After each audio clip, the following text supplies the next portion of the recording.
Jelang pendaftaran Pilkada serentak pada 27 Agustus 2024, sudah ada dua nama calon gubernur Jakarta, Ridwan Kamil Suswono, diusung Kim Plus dan Dharma Kun maju lewat jalur independen.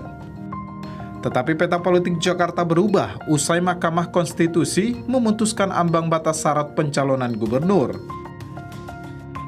Dengan syarat 7,5%, artinya PDI Perjuangan yang sebelumnya ditinggal sendirian oleh Kim Plus bisa mengusung calon gubernur di Jakarta. Usai keputusan MK, nama Anies Baswedan kembali mencuat. Bahkan Anies Baswedan sudah bertemu dengan DPD PDI Perjuangan membahas Pilkada Jakarta.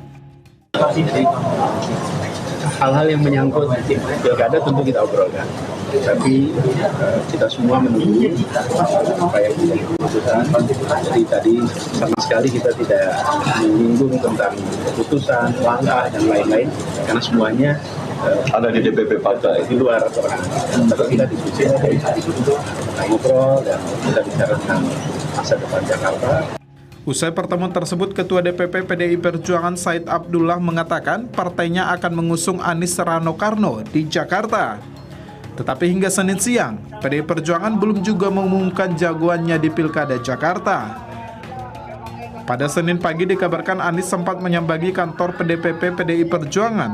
Namun saat pengumuman calon kepala daerah Senin siang, Anies sudah tidak terlihat di DPP PDI Perjuangan. Akankah Pilkada Jakarta akan berlangsung tanpa Anies Baswedan?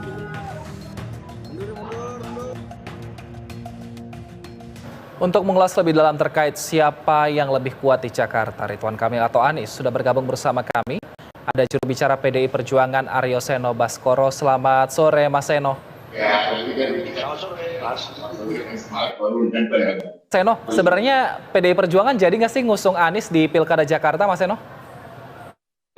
Ya memang kami sudah mengumumkan 534 daerah sejauh ini di seluruh Indonesia. Masih ada 11 daerah yang belum kami umumkan, dan itu termasuk beberapa daerah yang sangat strategis seperti Jakarta, Jawa Timur, kemudian Jawa Barat, dan beberapa kabupaten kota seperti Solo dan Semarang ini masih kami proses. Nah, tetapi bicara tentang Jakarta memang butuh waktu yang cukup panjang karena memang ada banyak variabel yang perlu kami pertimbangkan.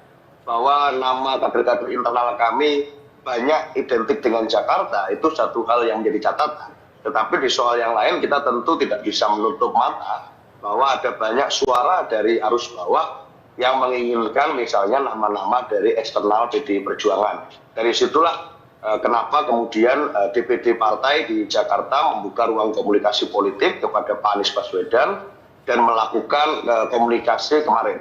Artinya kami membuka ruang terhadap kemungkinan untuk calon-calon atau nama-nama potensial yang bukan berasal dari kader untuk berkomunikasi dengan kami. Tetapi masalah pengumuman memang belum kami umumkan, tetapi pasti akan kami umumkan dalam waktu dekat sebelum tanggal 29 yang adalah batas akhir pengumuman KPU. Baik. Artinya dari akar rumput ini menginginkan bahwa yang maju adalah dari kader PDI Perjuangan, bukan Anies Baswedan, seperti itu ya Mas Seno ya? Ya ada beberapa masukan dari kepada kami. Ya. Artinya kalau kita membaca survei misalnya ada setidaknya nama Pak Anies yang ada di sana, ada nama Pak Ahok di sana. Tetapi dari internal kami juga banyak yang menyarankan agar melakukan proses kaderisasi dengan kafah dan utuh. Artinya siapapun yang bekerja bersama PDI Perjuangan, apalagi di Jakarta sebagai etalase politik nasional, maka sebaiknya ya mengalami internalisasi nilai-nilai yang dimiliki oleh PDI Perjuangan. Concern terhadap semangat anti nepotisme misalnya yang kemarin menjadi sorotan kami pada waktu pemilu, semangat melawan intervensi cawe-cawe kekuasaan Raja Jawa misalnya yang menjadi persoalan utama juga.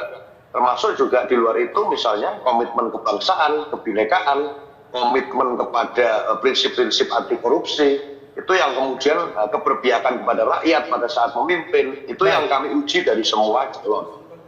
Jakarta harus mencerminkan itu karena ini salah satu provinsi utama. Baik, banyak juga nama-nama beredar yang baru Mas Seno, ada juga nama Mas Pramono Anung, selain nama dari Ahok dan juga nama dari Rano Karno. Apakah Pramono Anung ini juga diperhitungkan untuk kemudian diusung PDI Perjuangan di Jakarta? Ya, dari awal nama Pak Pram kan memang salah satu nama kader yang diusulkan di Jakarta. Jadi selain Pak Ahok ada nama Pak Pramono Anung, termasuk beberapa menteri-menteri di kabinet seperti Bu Risma, kemudian Pak Aswar Anas. Baik. Itu yang juga santer dibicarakan persoalan maju di Jakarta. Jadi Pak Pram memang dari awal menjadi salah satu nama yang diusulkan dan digodok.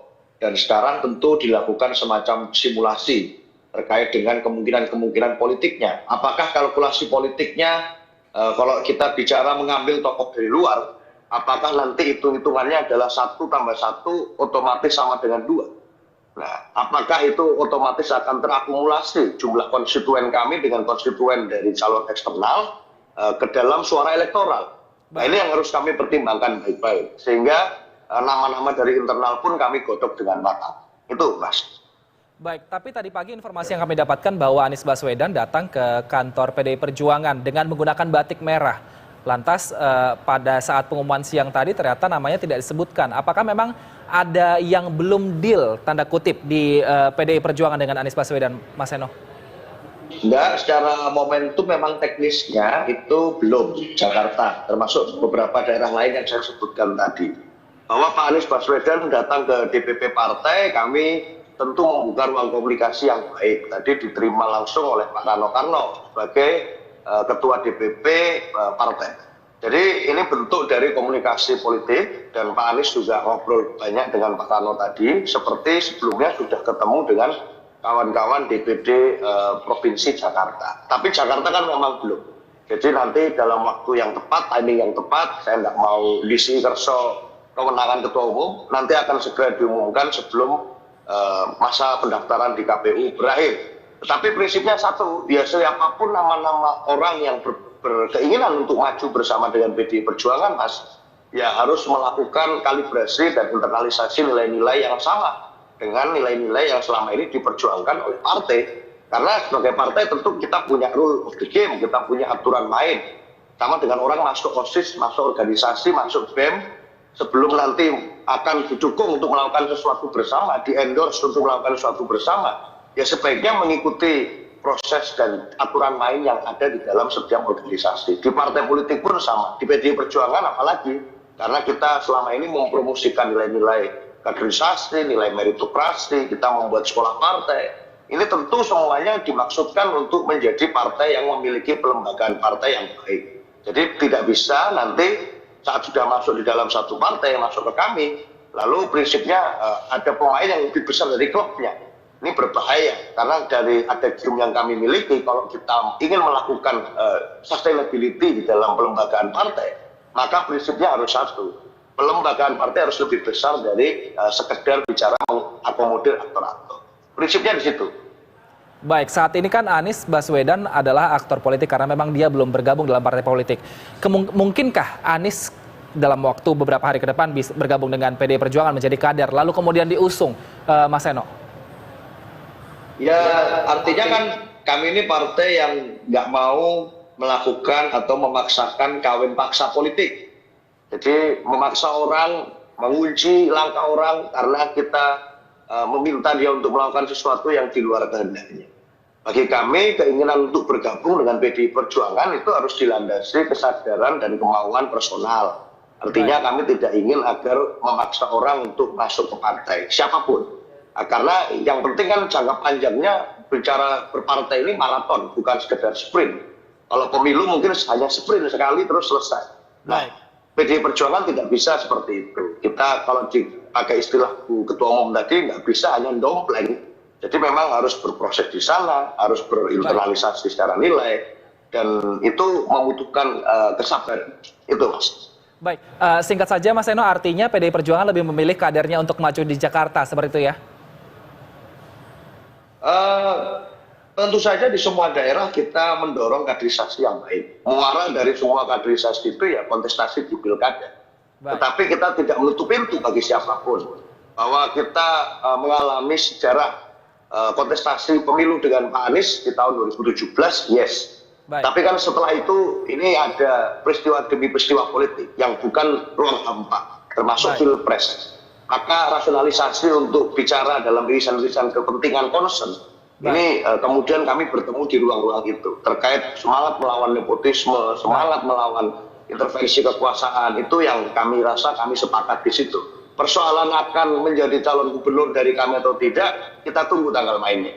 Baik, kami tunggu tanggal mainnya, tapi maksimal tanggal 29 Agustus, Mas Aryo Sena. Terima kasih telah bergabung bersama kami, juru bicara PDI Perjuangan, Mas Aryo Sena Bagaskoro telah bergabung bersama kami. Sehat selalu, Mas. Terima kasih, Mas.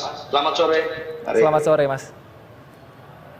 Ya, pemirsa, hubungan Anies Baswedan dan PDI Perjuangan memang masih teka-teki. Di satu sisi, Anies menjadi kandidat kuat untuk bertarung di Jakarta, namun dari kacamata Ketua Umum PDI Perjuangan Megawati Soekarno Putri, ia mempertanyakan kepatuhan Anies.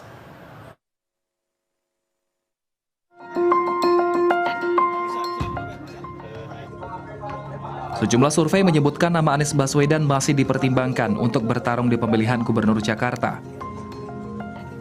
Namun Anies masih belum mendapatkan kendaraan dari partai politik.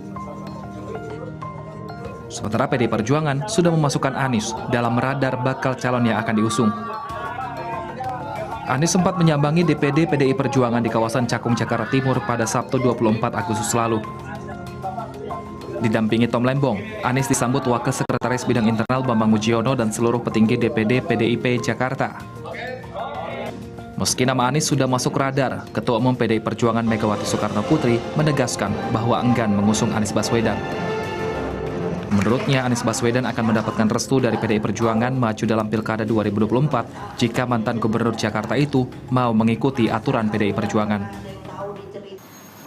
Dia benar nih, kalau mau PDI, kalau mau PDI jangan kayak gitu dong ya. Ya tinggal mau nggak nurut ya. Lihat dong. Dia tepuk tangannya, tan ibu-ibu aja nggak tepuk tangan. Hei. Tepuk tangan lagi.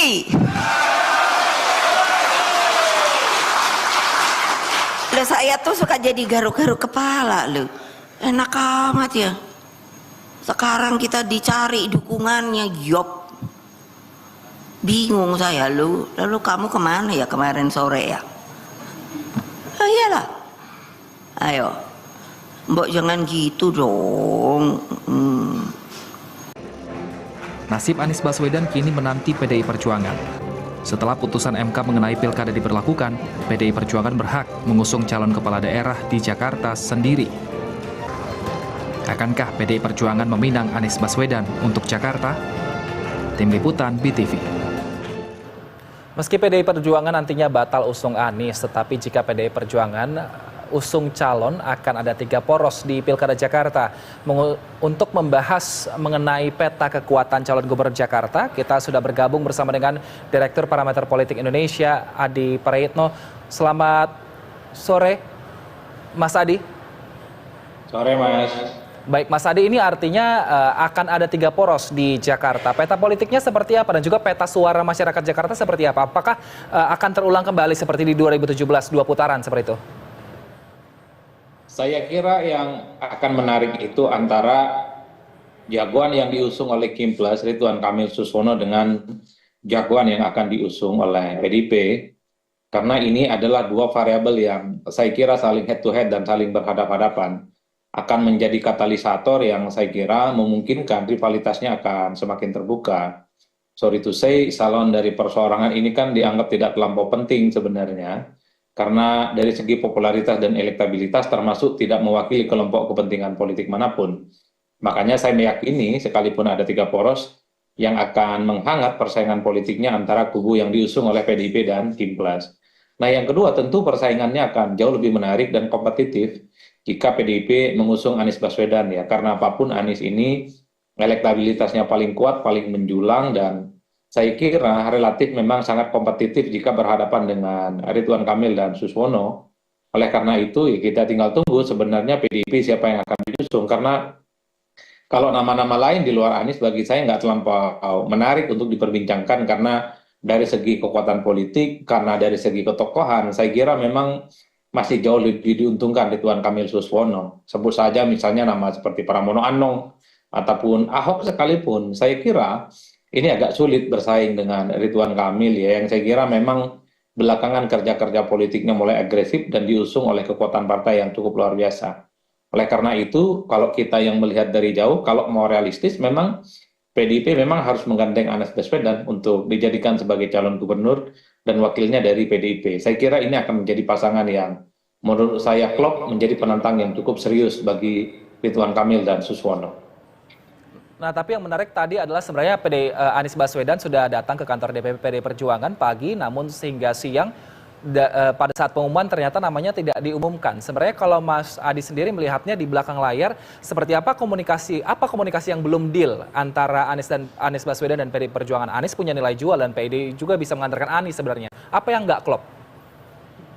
Ya mungkin PDIP ingin bikin elemen of surprise ya. Ada sesuatu kejutan yang ingin ditujukan kepada publik. Per hari ini misalnya ketika PDIP mengumumkan calon kepala daerah yang kesekian kalinya, yang paling banyak ditunggu itu adalah pengumuman siapa yang akan diusung di Jakarta. Saya menduga last minus, Anies ini merupakan salah satu sosok yang antara diumumkan dan tidak mengumumkan. Tapi kalau melihat suasana batin dan tanda-tanda alam, rasa-rasanya memang Anies ini mulai menguat ya di internal PDIP. Apalagi kunjungannya ke PDIP kan sudah mulai kelihatan sering, pertama ke PDI Jakarta, misalnya per hari ini juga datang ke DPP, kira-kira begitu, yang saya kira ini menjadi sinyal bagaimana Anies juga menjadi figur yang cukup diperhitungkan oleh PDIP untuk diumumkan. Oleh karena itu bagi saya satu-satunya elemen kejutan di Jakarta jika PDIP mengumumkan Anies sebagai calon gubernur dan wakilnya dari PDIP. Saya kira pertarungan di Jakarta sangat luar biasa, sangat antusias dan akan menyedot begitu banyak perhatian publik karena seakan-akan ini menjadi bagian dari replika Pilpres 2024 kemudian pindah ke Jakarta.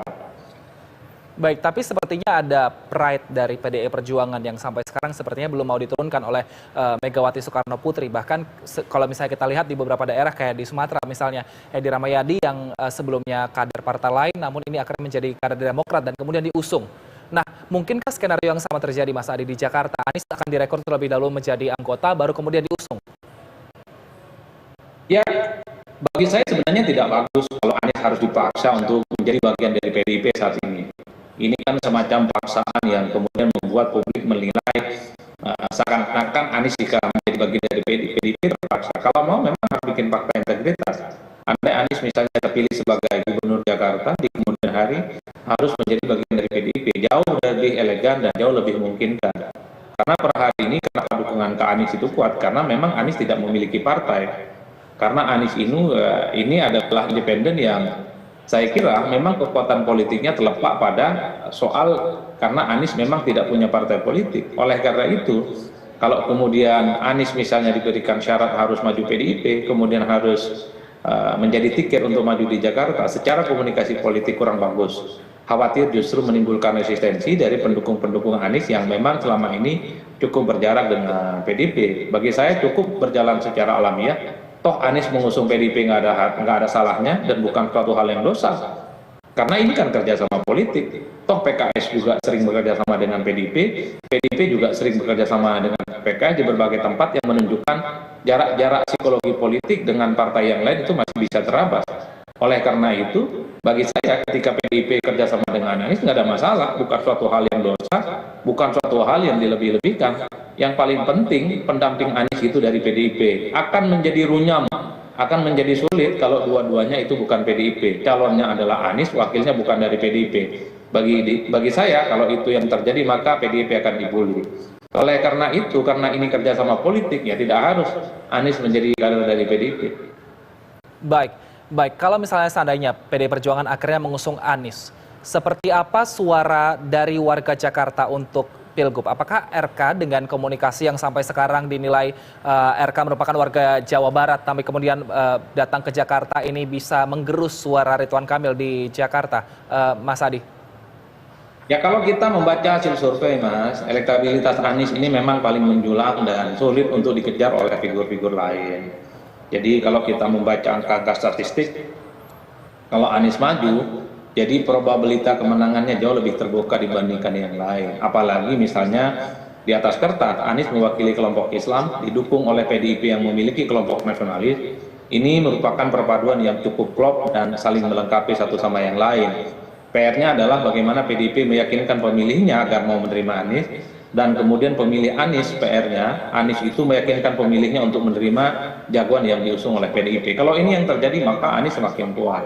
Tapi kan di Jakarta ini kan ada yang disebut dengan kutukan petahana. Dulu Fauzi Bowo itu petahana, maju yang kedua kalinya kalah. Ahok petahana, maju yang kedua kalinya kalah. Nah Anies kalau betul maju dari PDIP diuji apakah bisa melawan petahana ataupun tidak. Baik. Kita akan nantikan seperti apa pengumuman dari PDI Perjuangan. Terima kasih Mas Adi Prayetno telah bergabung bersama kami. Sehat selalu.